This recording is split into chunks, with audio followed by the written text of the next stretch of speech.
एक छोटे से खेत में एक जवान लड़का और उसका दादा मिट्टी खोद रहे थे।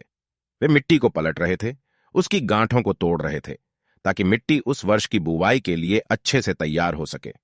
उस काम में काफी कड़ी मेहनत थी, लेकिन उनके सभी प्रयास एक अच्छी फसल प्राप्त करने के लिए आवश्यक थी। बूढ़ा आदमी अपने 70 की उम्र में भी अच्छी तरह से कड़ी मेहनत कर रहा था।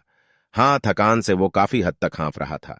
हर प्रहार के जोर से उसके माथे से पसीना टपकता था, लेकिन फिर भी वह शिकायत नहीं कर रहा था। उसका पोता, जो महज 17 साल का था, तंदुरुस्त और ताकतवर, वह मिट्टी को पलटने और गांठों को तोड़ने में लगती मेहनत और ताकत के लिए कोसता, फिर वहां खड़े होकर वह हाँफता और थोड़ी देर के रुक जाता।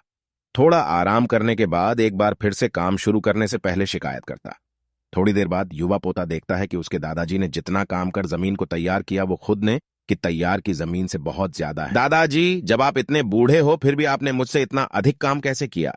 पोता अपने दादा से पूछता है। दादाजी ने उसे जो जवाब दिया, उसकी उसे उम्मीद नहीं थी।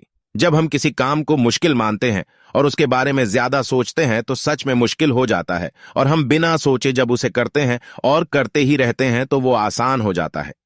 पोता थोड़ा अचंभित हो जाता है, इसलिए दादाजी अपनी बात जारी रखते हैं। जब हम अपना समय यह सोचने में बिताते हैं कि कोई काम कितना कठिन है और अभी कितना सारा बाकी है, तब हमारा मन बहाने बनाने लगता है।